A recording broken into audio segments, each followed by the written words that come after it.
नमस्कार. 24 तास पेडण्याच्या पाहू शकतात.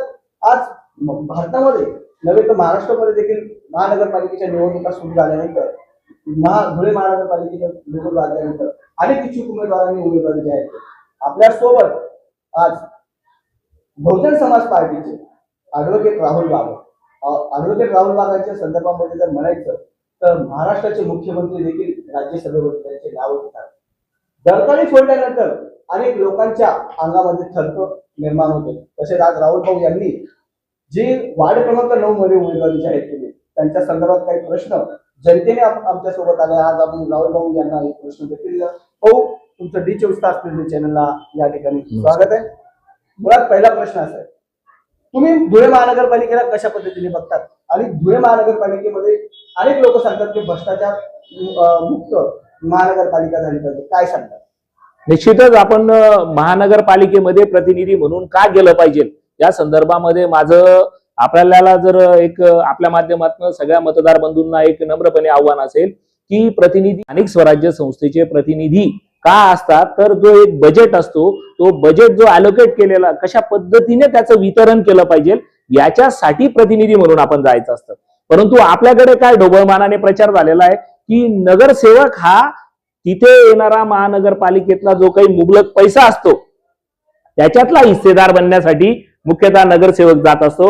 तर माझा त्या प्रक्रियेला देखील तीव्र विरोध आहे. म्हणून तुम्ही ऑब्झर्व करत असाल तर 9 नंबरच्या प्रभागामध्ये विशेषतः माझ्यावर लक्ष ठेवून सगळे ठेकेदार एकत्र येऊन निवडणुकीच्या विरोधामध्ये प्रचार करत आहेत आणि याचं लक्ष केंद्रित यासाठीच झालेलं आहे. आणि आपल्याला एक आश्वासन देऊ इच्छितो, जर माझं प्रतिनिधित्व महानगरपालिकेमध्ये झालं तर या सगळ्या ठेकेदारांना कशा पद्धतीने व्यसन घालायचं याचे कायदेशीर सगळ्या टेक्निक्स मला माहिती आहेत. त्यामुळे मी आपल्या माध्यमातून आपल्या चॅनलच्या माध्यमातून मतदारांना आव्हान करतो की माझं प्रतिनिधित्व म्हणजे निश्चितपणे स्वच्छ नगरपालिका उपलब्ध करून देण्यासाठीची कटिबद्धता राहील, एवढं आश्वासन मी आपल्या माध्यमातून देतो. विषय असा देखील आज महानगरपालिकेच्या बिनविरोध ज्या निवडणुका झाल्या, वोटिंग न करता निवडणुका झाल्या, अनेक लोक बिनविरोध निवडून आले, त्यामुळे काय वाटतं तुम्हाला लोकशाही धोक्यात आहे का, काय सांगणार? आणि मुळात सगळ्यात महत्वाचा प्रश्न आहे की राष्ट्रीय स्तरावर वेगवेगळे राजकीय पक्ष अस्तित्वात असताना त्यांचे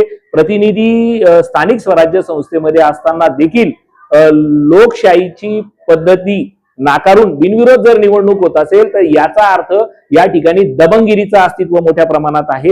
या दबंगगिरीच्या विरोधामध्ये आपण एक मोठ्या प्रमाणामध्ये पाऊल उचललं पाहिजे. विशेषतः माध्यमांची ही नैतिक जबाबदारी आहे, कारण आपण भीतीमुक्त वातावरण हे निर्माण केलं पाहिजे. एका बाजूला बघत आहोत की ही निवडणूक लढवत असताना मतदारांमध्ये संभ्रम आहे की ईव्हीएम हे पारदर्शक नाही, निवडणूक आयोग ज्या पद्धतीने काम करतोय त्याच्याविषयी संभ्रम आहे, आणि दुसऱ्या बाजूला प्रशासन ज्या पद्धतीने राजकीय पक्षांना पाठबळ देत आहे त्या बाबतीमध्ये देखील संशय आहे. अशा पद्धतीत असताना मतदारांना आव्हान करण्यासाठी विरोधक म्हणून आमच्यासारखी जी काही लोक उभी आहेत तर ती बाब मतदार स्वागतार्ह म्हणून बघत आहे. तर काय सांगणार या संदर्भामध्ये न्यायालयामध्ये दाद मागणार आहे, काय सांगणार? निश्चितच आपल्याला तशी जर प्रक्रिया एकूणच या निवडणूक आयोगाच्या या कार्यपद्धतीच्या विरोधामध्ये असंख्य याचिका निश्चितच दाखल होणार आहे, ज्यामध्ये माझ्याकडनं 2-3 याचिका दाखल होण्याची शक्यता आहे की ज्यामध्ये आपण बघतो की काही उमेदवारांना, म्हणजे एक उमेदवार तर चक्क असा आहे की त्याने 17 जानेवारी 2004 मुलाची जन्मतारीख, 3ऱ्या अपत्याची जन्मतारीख टाकलेली आहे आणि ती हरकत देखील घेतलेली आहे. ती हरकत देखील मॅनेज झाली आणि आपण बघतो की 12 सप्टेंबर 2001 नंतर 3रं अपत्य जर जन्मायला आला असेल तर तो उमेदवार अपात्र घोषित होतो, असं त्या नामनिर्देश पत्रामध्येच लिहिलेलं आहे. असं असताना देखील त्या उमेदवाराची उमेदवारी अपात्र झालेली नाही. दुसरी एक बाब आहे की एका उमेदवाराने जी काही उमेदवारी केलेली आहे त्याचं ऑलरेडी ग्रामपंचायतीमध्ये देखील नाव होतं मतदार यादीमध्ये आणि आता इथे महानगरपालिकेत देखील आहे. अशी जर स्थिती असली तर आता उत्तराखंडामध्ये एक निकाल लागलेला आहे ज्याच्यामध्ये राज्य निवडणूक आयोगाला 2 लाखाचा दंड देखील आकारलेला आहे. त्याच्यामुळे मला असं वाटतं की ती प्रक्रिया देखील अतिशय तापदायक असणार आहे. म्हणून निवडणूक आयोग या सगळ्या प्रक्रियेमध्ये निश्चितच न्यायालयीन प्रक्रियेच्या याच्या नियंत्रणामध्ये येणार आहे. काय सांगणार राष्ट्रवादी काँग्रेस पार्टीचे अजितदादा पवार, एकनाथ शिंदे आणि इकडे उद्धव ठाकरे असेल आणि या साईडला भाजप, तुम्ही नेमकं हे महाराष्ट्रामध्ये नेमकं हे राजकारण महानगरपालिकेचं कशा पद्धतीने आपल्याला आपण काय सांगा? आपल्याला यावर मी फक्त एकच गोष्ट सांगू इच्छेन की तुम्ही ते जे उद्धव ठाकरे नाव टाकलं ते त्यांच्यामध्ये टाकू नका. मुळात भाजप, एकनाथ शिंदे आणि अजित पवार या तिघांची एक मिलीभगत आहे. हे तिघ जण लोकशाहीचा फक्त एक ड्रामा खेळतायत आणि त्याच्यामध्ये आपले पण काही दलाली आणि बडवगिरी करणारे लोक राज्यामध्ये त्यांच्या सोबत आलेले आहेत.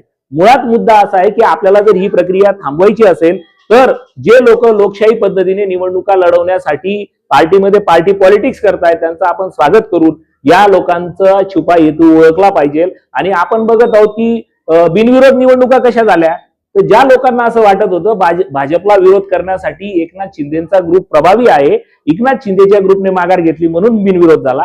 अजित पवार प्रभावी असं वाटत होतं, अजित पवारने माघार घेतली म्हणून बिनविरोध झाला.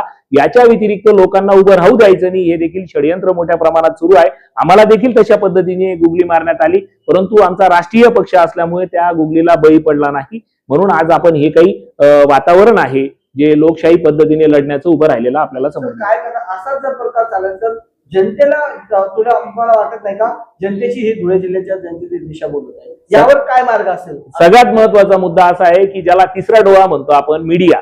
मला वाटतं की आपल्यासारख्या लोकांचे हे जे काही छोटे छोटे प्रयोग चालू आहे हे मोठ्या प्रमाणामध्ये जर हे छोटे छोटे प्रयोग मोठ्या प्रमाणात केले तर निश्चितचपणे भाजपला हेच एक वचक असू शकतं. मला असं वाटतं की या ठिकाणी मीडिया देखील मॅनेज केलेला आहे. म्हणजे माझी आतापर्यंत 7 ते 8 चॅनल्सवाल्या मुलाखती घेऊन गेले, परंतु त्यांनी त्या चॅनल्सवाल्यांनी मुलाखती का लावल्या नाही हा देखील महत्वाचा भाग आहे. मग मला असं वाटतं की सध्या मीडिया देखील भाजपच्या दावणीला बांधल्या गेल्यासारखा जाणवतोय, ज्याच्यामध्ये मुख्य प्रमाणात तो जो शब्द वापरला जातोय गोदी मीडिया. तर आमच्या सारख्यांना आश्चर्य असं वाटायला लागलं की धुळ्यापर्यंत पण गोदी मीडिया आलेला जाणवायला लागलेला आहे. म्हणून मी आपलं स्वागत करेल की त्या गोदी मीडियामध्ये आपण नाही, त्याबद्दल आपल्याला धन्यवाद व्यक्त करेल. आणि काय सांगणार जेव्हा हा मीडिया जॉईनचा आहे आणि हा कधीच माघार घेणार नाही, न्याय तर हा प्रत्येकाला. एक शेवटची मुद्दा, रस्ते, गटारी, नाल्या याच्यावर विकास होतो का? काय सांगणार? रस्ते, गटारी, नाल्या याच्यासाठी मला, म्हणून मी आपल्याला सुरुवातीलाच बोललो की आपल्याकडचे काही उच्च विद्या विभूषित नगरसेवक एखादं प्राणी कुठे मरून पडला असेल, घूस असेल, डुक्कर असेल, कुत्रा असेल, तर त्याला फेकण्याची जबाबदारी कोणाची आहे? स्वच्छता कर्मचाऱ्याची. परंतु हा बहादर उच्च शिक्षित तिथे जातो आणि त्या कर्मचाऱ्यामार्फत फेकत असताना बाजूला उभा राहतो. म्हणजे मला असं वाटतं की नगरसेवकांना देखील हे भान असायला हवं की सॅनिटरी इन्स्पेक्टर असतो, आपलं जे काही काम आहे नगरसेवकाचं काम, वस्तीमधलं काम हे नगरपालिकेत आहे.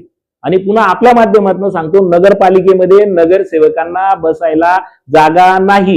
म्हणजे कर्मचाऱ्यांना डिस्टर्ब करण्यासाठी पण नगरपालिकेमध्ये नगरसेवकांनी जाऊन बसलं नाही पाहिजे असं माझं म्हणणं आहे. नगरसेवकांचा रोल हा फक्त आणि फक्त बजेट अलोकेट करण्यासाठी असतो, परंतु आमच्याकडे रिकामे नगरसेवक देखील तिथे 24 तास जाऊन बसतात आणि कर्मचाऱ्यांना त्या खुर्चीवर न उठवतात. हा देखील प्रशासकीय अपमान आहे आणि तो मी आपल्या माध्यमातून मतदारांपर्यंत पोहोचवू इच्छितो. पक्ष अंतर्गत जे आता आहे, कोणी भाजपमधून शिवसेनेमध्ये जातं, शिवसेनेमधून भाजपमध्ये जातं आणि भाजपचे कोणी याच्यामध्ये, कोणी आंबेडकरी चळवळीचे अनेक लोक इतर पक्षामध्ये जातात. कसं बघतात तुम्ही या लोकांना? मुळात काय आहे, आंबेडकरी पक्ष आणि आंबेडकरी व्यक्ती असं म्हणणं मला असं वाटतं मूर्खपणा होईल. आंबेडकरवाद हा खूप मोठा आहे. आंबेडकरवादी बनण्यासाठी काय लागतं माहिती का, की जसं कार्यकर्ता आपण म्हणतो कोणालाही, म्हणजे कोणी काहीही कार्यक्रम केला तर त्याला आपण कार्यकर्ता म्हणतो. आंबेडकरवादी कार्यकर्ता कोणाला म्हणतात? ज्याने आंबेडकर वाचलाय त्याला आंबेडकरवादी म्हणतात. अक्षरशून्य लोकांना पण आपण आंबेडकरवादी म्हणतो. हे कसं शक्य आहे? आंबेडकरवादी कोण? ज्याने बाबासाहेब वाचलाय, ज्याला बाबासाहेब समजलाय, ज्याला बाबासाहेब पचलाय, तो आंबेडकरवादी. माझं काय म्हणणं, तो नुसतं जन्मायला आलाय म्हणजे एखादा आंबेडकरवादी कुटुंबात जन्मायला आला म्हणजे तो आंबेडकरवादी का? आता माझ्या सारख्या समोर समजून घ्या, एक सर्वसामान्य कार्यकर्ता असेल, जसं आता विजय भांबरे, आणि या विजय भांबरेच्या सोबत माझे वडील आहेत. आता वडील जातीने बायकास्ट आंबेडकरवादी आणि विजय भांबरे हा कार्यकर्ता, यांची जर तुलना करायची झाली तर मी माझा बाप म्हणून मार्क्स द्यायचे का आंबेडकरवादी म्हणून? तर अजिबात शक्य नाही. नुसतं आपण आंबेडकरवादी कुटुंबात जन्माला आलो म्हणून आंबेडकरवादी होत नाही. आंबेडकरवादी होण्यासाठी कठोर तपश्चर्या करावी लागते, रात्री पुस्तकांबरोबर झुजावं लागतं, त्यालाच आंबेडकरीवादी म्हणतात. दलाल आंबेडकरवाद्यांमुळे आंबेडकरवाद बदनाम होतोय. म्हणून मी आपल्या माध्यमातून ही भूमिका स्वच्छपणे मतदारांपर्यंत पोहोचवू इच्छितो. वार्ड क्रमांक 9च्या लोकांना काय संदेश दिला? वार्ड क्रमांक 9च्या मतदारांना मी नम्रपणे आव्हान करेल की उच्च विद्या विभूषित लोकांना आपण संधी दिली पाहिजे. जर ज्या लोकांना बुद्धिजीवी घटकाचं प्रतिनिधित्व करणाऱ्या लोकांना जर आपण संधी दिली तर निश्चितचपणे नगरपालिकेच्या संदर्भामध्ये कशा पद्धतीने रचना केली पाहिजे, प्लॅनिंग आखलं पाहिजे आणि त्याची अंमलबजावणी कशी केली पाहिजे ही कर्तव्य दक्षपणे करण्याची प्रक्रिया आमच्यासारखी लोक निभवू शकतील ही मी आपल्या माध्यमातून सांगू इच्छितो आणि मतदारांना नम्रपणे आवाहन करतो की आम्हाला 15 तारखेला वोटिंग करावी. तुम्ही बघू शकता आज वार्ड क्रमांक 9 मधील ऍडव्होकेट भाऊ यांनी या ठिकाणी प्रतिक्रिया दिली. वाघ यांनी रिंग मास्टरचे वाघ नव्हे ते हे खरंच महाराष्ट्राचे वाघ म्हणून आज या ठिकाणी उपस्थित आहे आणि त्यांनी डी24 न्यूज चॅनलला एक मुलाखत देऊन आज जाहीर करून दिले. संपूर्ण आपल्या प्रश्नांचे उत्तर देखील आज यांनी या ठिकाणी दिले आहे आणि आपण प्रयत्न करू जनतेने देखील यांना सहकार्य करावं. शिक्षित व्यक्ती जर महानगरपालिकेमध्ये निवडून दिला तर नक्कीच आपला समाजाचा व पालनीचा व परिसराचा विकास होईल. कॅमेरामॅन निलेश डोलेसह डी24 चॅनल. जय हिंद, जय महाराष्ट्र.